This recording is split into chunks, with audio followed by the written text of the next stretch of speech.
Hello বন্ধুরা, welcome to football দুনিয়া। ভারতের ভিডিওতে সবাইকে স্বাগত। তো সকালে তোমাদেরকে যেরকমটা বলেছিলাম যে অস্কার ব্রুজেন তিনি ইস্টবেঙ্গলের কোচ হিসেবে কনফার্ম হয়ে গিয়েছেন।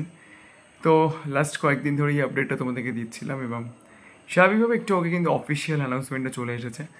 তো সকালবেলা যারা ডাউট ফিল করেছিলেন, আশা করি আপনাদের আর কোনো ডাউট নেই। অস্কার ব্রুজেনই ইস্টবেঙ্গলের কোচ, এটা কিন্তু অফিসিয়াল হয়ে গিয়েছে। তো এটা খুব একটা নতুন ব্যাপার না।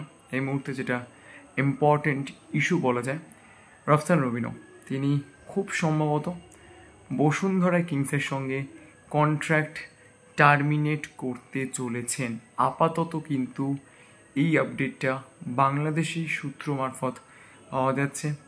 আমাদের যে বাংলাদেশি কানেকশান রয়েছে সেখান থেকেই কিন্তু আমরা এই আপডেটটা পাচ্ছি। যদিও অনেকে অনেক কথা বলতেই পারেন, তো সেক্ষেত্রে আমাদের কিছু বলার নেই। বিশ্বাস করাটা না করাটা আপনাদের উপর ডিপেন্ড করছে।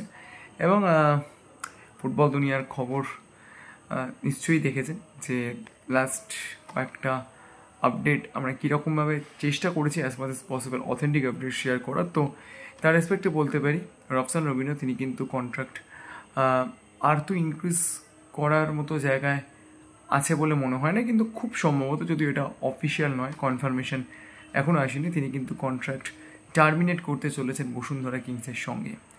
এবং সেক্ষেত্রে ক্লেইটন সিলভার এক্সিটও কিন্তু হতে পারে, দ্যাট ইজ স্টিল অন। তো এটা কিন্তু এই মুহূর্তে একদম লেটেস্ট আপডেট, একদম মানে বড় যে কনফার্ম আপডেট। তো দেখা যাক কি হয়। মানে কনফার্ম আপডেট মিনস তার এক্সিটটা কিন্তু ইটস অন দ্য কার্ড।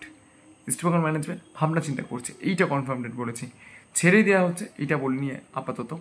তবে ক্লেইটন সিলভার বদলি এবং রফসান রবিনের ব্যাপার নিয়ে কিন্তু ইস্টবেঙ্গল ম্যানেজমেন্ট খুব খুব এই মুহূর্তে ট্রাই করছে। যদিও রফসানের কাছে এখনও পর্যন্ত কোনো ফর্মাল কন্ট্রাক্ট চায়নি এবং না যাওয়াটা খুবই স্বাভাবিক, তার কারণ এখনও পর্যন্ত বসুন্ধরা কিংসের সঙ্গে অফিসিয়ালি কন্ট্রাক্ট টার্মিনেট করেননি।